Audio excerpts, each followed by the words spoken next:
금리 인상으로 인해서 조달 비용이 늘어나는 그런 기업들이 있습니다. 그 중에서 시가총액이 5천억 원 이상인 업체들,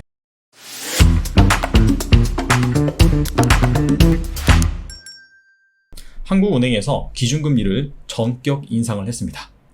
15개월 만에 0.5%에서 0.75%로 상향을 했는데요. 언론에서는 15개월 만에 기준금리를 인상을 했다 이렇게 발표하고 있지만, 사실 구체적으로 들여다보면 2019년 7월 이후로 기준금리를 계속해서 낮춘 다음에 초저금리를 유지했습니다. 그러다가 2년 만에 이렇게 정책금리 변화를 주게 된 것이죠. 금리는 경제에 상당히 큰 영향을 미칩니다. 주식시장도 마찬가지죠. 그래서 2년 만에 이 금리라는 거대 매크로 변수가 변화하게 됐는데, 과연 투자 관점에서는 어떤 의미를 가지고 어떤 주식에 주목을 해야 되는지 오늘은 여기에 대해서 알아보겠습니다. 자, 먼저 금리를 올리면 개별 기업 관점에서는 어떤 주식이 좋으냐? 오늘 시장에서 힌트를 줬습니다. 바로 은행과 보험 관련 주식이 좋습니다. 두 기업은 고객들의 돈을 가지고 운용을 해서 수익을 창출하는 대표적인 기업들입니다. 근데 이 운용을 한다는 것 자체가 주식에 위험하게 투자하는 것이 아니라 대부분 금리 기반의 상품에 투자를 합니다. 그렇기 때문에 이 금리가 올라가는 구간에는 수익성이 좋아질 수밖에 없습니다. 증권도 금리 인상의 수혜주가 아니냐라고 생각할 수가 있는데, 증권 같은 경우에는 물론 이렇게 자산을 금리 기반의 상품을 통해서 운용을 하기도 하지만, 그럼에도 불구하고 이 주식시장과 좀 더 상관성이 있습니다. 반면에 금리 인상으로 인해서 조달 비용이 늘어나는 그런 기업들이 있습니다. 여기 부동산, 렌터카, 부채 이렇게 써놨는데, 공통점은 레버리지 효과를 누리는 기업입니다. 렌터카 업체들이 부채 비중이 상당히 높아요. 차입금을 통해서 수많은 자동차들을 매입을 한 다음에 그걸 렌트를 해서 수익을 창출을 하죠. 그렇기 때문에 금리가 올라가면은 차입금에서 발생하는 이자가 높아지고, 추가적으로 차입금을 조달할 때 조달 비용이 높아집니다. 자, 그런 차원에서 이렇게 부채가 많은 기업들 같은 경우에도 이자 비용 상승으로 인해서 비용 부담이 발생할 수가 있습니다. 그리고 이 뭔가 부동산과 관련된 기업들, 디벨로퍼라든지 아니면은 리츠, 이와 같은 종목들도 금리가 높아지면은 아무래도 이 부동산 가격에 영향을 미칠 수밖에 없습니다. 그래서 그런 차원에서 약간 금리 인상이 됐을 때 역 모멘텀이 발생하는 종목이다 라고 볼 수가 있습니다. 근데 한 차례 0.25% 올렸다라고 해서 그렇게 크리티컬한 영향은 없습니다. 앞으로 계속해서 금리가 높아지고 1.5%, 2% 이런 식으로 올라간다 라고 한다면 분명히 좀 타격은 있겠죠. 자, 그래서 그런 방향성 관점에서 어떤 종목이 좋아지고 어떤 종목이 좀 안 좋아지는지 이 정도는 알고 계실 필요가 있을 것 같습니다. 자, 지금까지 개별 기업 관점에서 이 금리 인상이 미치는 영향 알아봤는데, 사실 더 중요한 거는 매크로 환경입니다. 이 아래 표는 메리츠 증권에서 작성한 리포트, 여기에서 제가 가지고 온 자료입니다. 이 하늘색 선이 코스피 지수입니다. 그리고 파란색 선이 상장돼 있는 종목 간 수익률의 상관계수 평균입니다. 자, 쉽게 말씀드리면 상장된 종목이 얼마나 주가가 같이 움직이느냐, 그런 의미라고 보시면 돼요. 그래서 이게 우측인데 상관계수라고 해서 0.6부터 여기 0까지 나와 있습니다. 참고로 1이 완벽하게 똑같이 움직인다 라는 뜻이고요, 0이 전혀 상관성이 없다 그런 뜻입니다. 그래서 이 파란색 선이 높아지면은 상장 종목들이 주가가 오를 때도 다 같이 오르고 떨어질 때도 다 같이 떨어진다. 자, 그렇게 보시면 되고, 이 상관계수가 낮을 때, 즉 파란색 선이 밑에 있을 때 종목 간의 수익률 편차가 크다라고 이해를 하시면 됩니다. 지난 10년간 이 코스피 지수와 종목 간 수익률의 상관계수 평균 비교해 보면은 높을 때도 있고 낮을 때도 있어요. 근데 이게 금리 상황과 맞아 떨어집니다. 종목 간 상관계수가 높아지는 구간에 바로 이 시장 금리가 하락하는 구간이었습니다. 위의 그래프는 같은 기간 국고채 3년물 금리예요. 그래서 이렇게 종목 간의 수익률이 비슷해지는 그런 시기 살펴보시면 금리 역시 계속해서 낮아지는 구간이었다는 것을 알 수가 있습니다. 특히나 2019년부터 2020년까지 이때는 상관계수가 엄청나게 높아지죠. 아시다시피 코로나로 인해서 주식시장이 폭락하고 다시 주식시장이 반등을 했는데, 이때가 우리나라뿐만 아니라 세계 각국의 정부에서 기준금리를 계속해서 낮춘 그런 구간이었습니다. 반면에 금리가 다시 반등하는 구간을 살펴보면 바로 이럴 때죠. 이럴 때 살펴보면 높아졌던 종목 간의 움직임이 점점 떨어지는 걸 알 수가 있습니다. 즉 오르는 종목은 오르는데 내리는 종목은 내리고, 시장은 사실 크게 변함이 없는데 종목 간의 수익률 편차가 커지는 그런 구간이 바로 금리가 인상되는 구간에서 발생을 한다라고 볼 수가 있습니다. 기준금리가 점점 인상이 되면은 시장금리도 시간의 문제지 따라서 오를 수밖에 없습니다. 자, 그렇다면 왜 이 같은 일이 벌어지느냐? 일본의 애널리스트인 우라가니 구니오라는 사람이 있습니다. 이분이 주식시장의 사기라고 해서 주식시장을 봄, 여름, 가을, 겨울 4계절로 분류한 것입니다. 그거를 금리, 실적, 주가 이 세 가지 변수로 특징을 나눠놨어요. 그래서 봄이 바로 금융장세입니다. 이때는 시장금리가 급락을 하고 기업들의 실적은 안 좋지만 주가는 막 오르는 구간이에요. 대표적으로 작년에 코로나가 발생을 하면서 시장이 급락을 했죠. 자, 그 다음에 중앙은행에서는 금리를 낮추고 통화정책을 펼쳤습니다.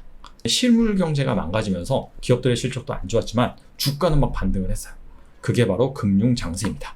근데 이때 앞서서 보셨다시피 종목들이 거의 비슷하게 움직여요. 즉 이럴 때는 정말 이상한 종목이 아니고서는 다 같이 주가가 상승하는 그런 경향을 펼칩니다. 근데 이 금융장세가 끝났습니다. 통화정책으로 인해서 흘러들어온 돈을 가지고 실물 경제가 살아나고 기업들이 돈을 막 잘 벌기 시작합니다. 그래서 이때는 금리가 상승을 하고 기업들의 실적이 올라갑니다. 주가 같은 경우에도 어느 정도 올라가긴 합니다. 하지만 금융장세처럼 강하게 올라가진 않아요. 그리고 추가적으로 여기에서 좀 덧붙인다라고 한다면 종목별로 차별화가 일어납니다. 실적이 잘 나오는 종목은 오르는데 실적이 안 나온다라고 한다면 가차없이 하락하는 그런 상황이 발생을 합니다. 그리고 여기에서 추가적인 현재 매크로 상황을 고려할 필요가 있습니다. 이건 우리나라의 월별 수출 증가율 그래프입니다. 작년에 코로나 때문에 수출 증가율이 계속해서 전년 동월 대비로 감소를 했죠. 그러다가 작년 말, 올해 상반기를 기점으로 해서 계속해서 이 수출 증가율이 높아졌어요. 근데 이거는 기저효과 영향입니다. 이때 너무나 수출이 감소했기 때문에 1년 후인 바로 이때 수출이 많이 증가를 했습니다. 자, 근데 이 기저효과가 점점 끝나가는 그런 시점이란 말이죠.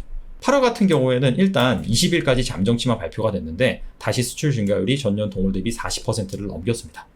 근데 9월 같은 경우에는 필연적으로 이거보다는 수출 증가율이 낮아질 가능성이 있어요. 왜냐하면 작년 9월 같은 경우에는 전년 동월 대비 수출 증가율이 플러스였습니다. 12월로 가면 갈수록 점점 수출 증가율이 회복을 하거든요. 그 얘긴 즉 올해 12월 그리고 내년으로 가면 갈수록 이 수출 증가율이 둔화될 수밖에 없다. 우리나라가 GDP의 상당한 부분을 수출에서 발생을 시킵니다. 그래서 이 수출 증가율이 결과적으로는 상장 기업의 실적 증가율과 밀접하고 경제 성장률과도 관계가 있습니다. 즉 정리를 하면 올해 하반기로 가면 갈수록 우리나라의 성장률 이 부분이 둔화될 수 있다라는 의미입니다. 자, 그렇기 때문에 실적 장세임에도 불구하고 성장률 둔화 우려감이 공존해 있는 상황입니다. 자, 그렇다면 이런 상황에서는 우리가 투자 전략을 어떻게 가져가야 될까요? 바로 올해보다 내년에 실적이 더 성장할 것으로 예상이 되는 그런 종목에 집중을 해야 됩니다. 다들 성장률이 둔화되고 있는데 오히려 특정 종목 같은 경우에는 내년에 더 성장을 한다라고 한다면 당연히 시장의 시선이 그쪽으로 쏠릴 수밖에 없습니다. 그래서 이런 종목들을 어떻게 찾아내느냐? 먼저 최근 1개월간 올해 이익 증가율이 영업이익 기준입니다. 상향된 기업입니다. 최근 1개월이 중요합니다. 왜냐하면 최근 1개월간 상장사들의 2분기 실적이 발표됐습니다. 즉 발표되기 이전과 발표된 이후에 이익 전망치가 상향된 그런 기업이라면 올해 하반기로 갈수록 더 유망하다라고 볼 수가 있습니다.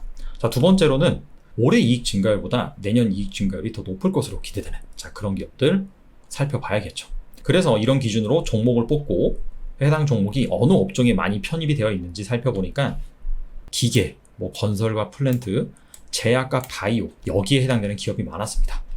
그래서 기계와 건설과 플랜트 같은 경우에는 글로벌 인프라 투자와 연결시켜서 볼 수 있을 것 같아요. 코로나가 발생하고 나서 각국의 중앙은행들이 기준금리를 낮추고 그 다음에 시중의 유동성을 풀었습니다. 통화정책을 펼쳤죠. 그리고 나서 또 투입된 것이 뭐냐면 바로 재정정책입니다. 통화정책 같은 경우에는 이제 과도하게 많이 풀었기 때문에 슬슬 다시 회수해가는 그런 트렌드고요. 반면에 세계 정부의 재정정책은 올해 하반기부터 본격적으로 투입될 예정입니다. 자, 그런 영향이 이런 기계라든지 건설과 플랜트 업종 이쪽에 낙수 효과를 불러일으킬 것으로 예상이 되고요. 자, 제약과 바이오 같은 경우에는 바이오 신약 개발 업체보다는 전통 제약 업체 이쪽에서 실적이 개선될 것으로 예상이 되고요. 이거와 같이 엮어서 볼 수 있는 것이 의료기기입니다. 의료기기 같은 경우에는 작년에 코로나 때문에 수출길이 막혔다가 올해 2분기부터 본격적으로 수출이 활성화되고 있는 것으로 파악이 됩니다. 그래서 해당 업종 역시 지켜볼 필요가 있고요. 자, 나머지 음식료, 의류, 스마트폰, 게임, 인터넷, 화장품, 유통 다양한 그런 업종들이 있는데 이 업종들의 공통점이 있습니다. 바로 소비재를 만들고 있는 기업이라는 겁니다. 작년부터 많이 풀린 유동성, 이런 것들이 실물 경제로 계속해서 유입이 되고 있어요. 그래서 돈을 가지고 있는 주체들이 본격적으로 올해 하반기부터 내년까지 소비를 할 예정입니다. 그래서 여러분들이 주위를 잘 둘러보시고 사람들이 어디에 관심을 갖고 어디에 지갑을 여는지 이런 부분도 역시나 잘 찾아보시면 투자 아이디어를 발굴하는 데 있어서 좋을 것으로 생각이 됩니다. 자, 끝으로 앞서서 내년 이익 증가율이 올해보다 더 높을 것으로 예상되는 종목, 이렇게 업종별로 살펴봤는데, 자, 그 중에서 시가총액이 5천억 원 이상인 업체들, 자, 그런 업체들의 리스트입니다. 네이버도 있고요. 그 다음에 최근 상장한 크래프톤도 있네요. SK 머트리얼즈 같은 경우에는 최근에 SK가 합병을 발표를 했기 때문에 향후에는 이 SK를 통해서 투자할 수밖에 없겠죠. 그 밖에 LIG 넥스원, 현대 로템, 두산 인프라코어 등 확실히 인프라 투자와 관련이 된 그런 기업들이 종종 자리하고 있고요. 그리고 음식료 기업도 좀 존재를 하네요. 자, 이 기업들은 정성적인 그런 분석을 한 게 아니라 기준을 가지고 계량적으로만 그냥 뽑았기 때문에 추후에 여러분들이 실제로 투자하신다라고 한다면 투자 포인트를 좀 더 면밀히 살펴보셔서 투자에 임하시면 좋겠습니다.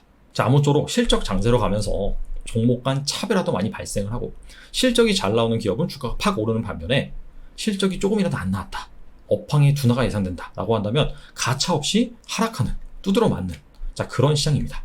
자, 그렇기 때문에 올해보다는 내년에 좋아질 만한 그런 업체들 잘 살펴보시고 종목 간의 차별화가 극심해지는 그런 상황이기 때문에 좀 더 분산을 해서 투자하는 것도 현명한 투자 방법인 것 같습니다.